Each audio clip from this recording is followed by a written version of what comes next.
Hey everyone, welcome to my channel।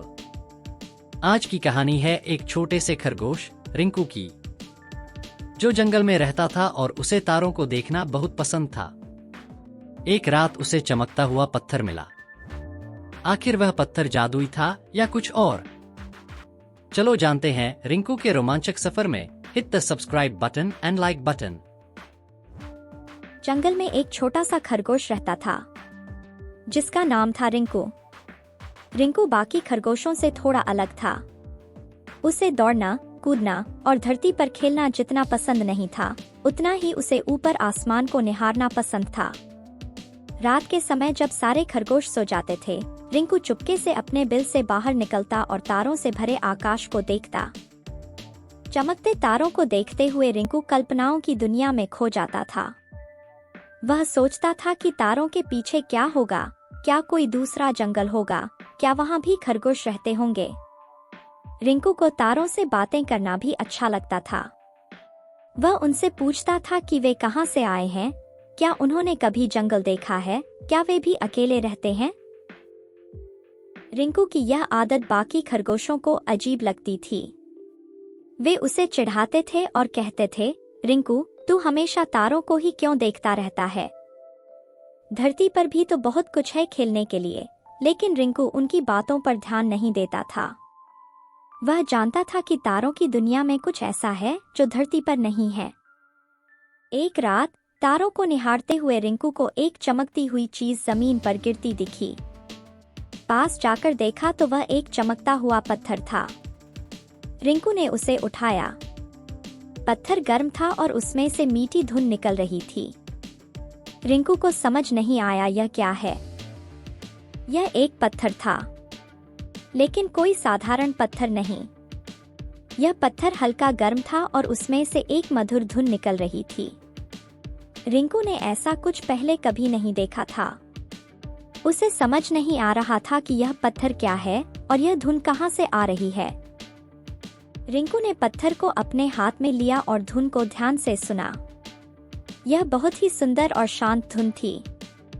Rinku को यह धुन इतनी पसंद आई कि वह सोचने लगा कि यह पत्थर कोई जादुई पत्थर तो नहीं होगा। रिंकू के मन में कई सारे सवाल थे। यह पत्थर कहाँ से आया? यह धुन कैसे निकल रही है? क्या यह पत्थर सचमुच में जादुई है? रिंकू को इस चमकते हुए पत्थर के रहस्य को सुलझाने की जल्दी थी। लेकिन रात बहुत हो चुकी थी और उसे सो जाना था। सुबह होते ही रिंकू सबसे पहले अपने दोस्तों को यह चमकता हुआ पत्थर दिखाने का फैसला किया। सुबह होते ही रिंकू उत्साह से अपने दोस्तों के पास दौड़ा और उन्हें चमकता पत्थर दिखाया। खरगोशों ने ऐसा पत्थर पहले कभी नहीं देखा था। वे सब अचंभा में डूब गए। मोटू खरगोश, जो जंगल का सबसे समझदार खरगोश था, बोला, यह शायद कोई जादुई पत्थर है। रिंकू खुशी से झूम उठा। उसने सोचा, अब मैं इस पत्थर से जादू सीख सकता हूँ और जंगल में सबको हैरान कर सकता हूँ। रिंकू के मन में तरह तरह के ख्याल उड़ने लगे। वह सोच रहा था कि वह इस पत्थर से क्या क्या जादू कर सकता है। पूरे दिन जादू सीखने की कोशिश के बाद भी निराश रिंकू जंगल के बुद्धिमान उल्लू के पास पहुंचा। उल्लू ने पत्थर को देखा और हंसते हुए कहा कि यह जादुई पत्थर नहीं है, बल्कि टूटा हुआ म्यूजिक बॉक्स है। रिंकू को आश्चर्य हुआ। उसने पूछा कि म्यूजिक बॉक्स क्या होता है। उल्लू ने समझाया कि खोलने पर म्यूजिक बॉक्स से मीठी धुन निकलती है। रिंकू ने म्यूजिक बॉक्स खोला और उसमें से फिर वही मीठी धुन निकली। रिंकू खुश हो गया। यह हिस्सा कहानी में एक महत्वपूर्ण मोड़ लाता है। रिंकू को पता चलता है कि चमकदार पत्थर जादुई नहीं है, बल्कि एक टूटा हुआ म्यूजिक बॉक्स है। यह उसकी उम्मीदों को तोड़ देता है, लेकिन साथ ही एक नई संभावना भी खोलता है। इस घटना से पता चलता है कि चीजें हमेशा वैसी नहीं होती जैसी हम उम्मीद करते हैं। हमें निराश नहीं होना चाहिए और खुले दिमाग से नई संभावनाओं को देखना चाहिए। रिंकू को चमकते पत्थर को म्यूजिक बॉक्स बताने पर बहुत हैरानी हुई। उसने पहले कभी ऐसा कुछ नहीं देखा था। उल्लू ने समझाया कि म्यूजिक बॉक्स एक ऐसा डिब्बा होता है जिसके अंदर छिपा होता है संगीत। जब इसे खोला जाता है तो उसमें से मीठी धुन निकलती है। रिंकू को उत्सुकता थी कि यह म्यूजिक बॉक्स कैसे काम करता है। उसने धीरे से पत्थर को खोला। जैसे ही पत्थर खुला, उसमें से वही मीठी धुन निकलने लगी जो पहले निकल रही थी। रिंकू की खुशी का ठिकाना नहीं रहा। उसने सोचा कि अब वह इस म्यूजिक बॉक्स से अपने दोस्तों को मनोरंजन करा सकता है। यह म्यूजिक बॉक्स रिंकू के जीवन में एक अनोखा अनुभव लेकर आया था। अब उसके पास न सिर्फ एक चमकता पत्थर था, बल्कि एक ऐसा साधन भी था जिससे वह जंगल में खुशियां बिखेर सकता था। रिंकू ने अपने म्यूजिक बॉक्स की खोज से जंगल में खुशियों का माहौल बना दिया। हर रात वो अपने दोस्तों को इकट्ठा करता और उन्हें मधुर धुनें सुनाता। जंगल के खरगोशों ने पहले कभी ऐसा संगीत नहीं सुना था। मधुर धुनों की तान पर वो नाचने लगे, गाना गाने लगे। जंगल में खुशियों की लहरें दौड़ने लगी।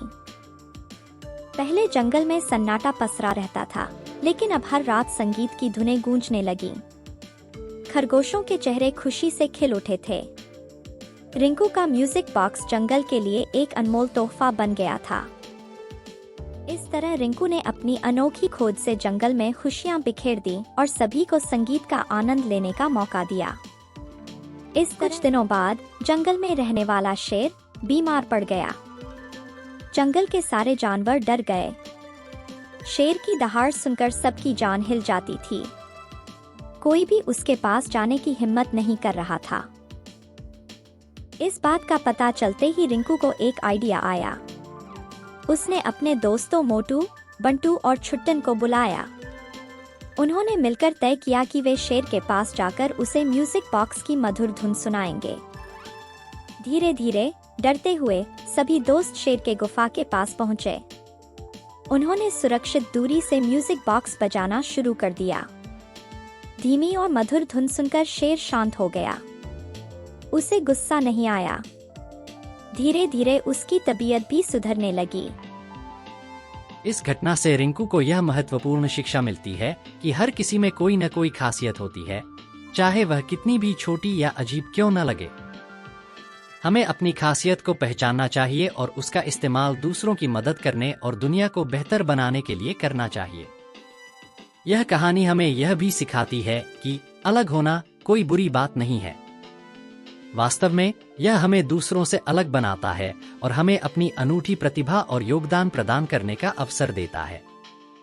यह सीख हमें सिखाती है कि हमें दूसरों की कमियों पर नहीं, उनकी खूबियों पर ध्यान देना चाहिए। हर कोई किसी न किसी चीज में अच्छा होता है और हम सब मिलकर एक दूसरे की मदद कर सकते हैं।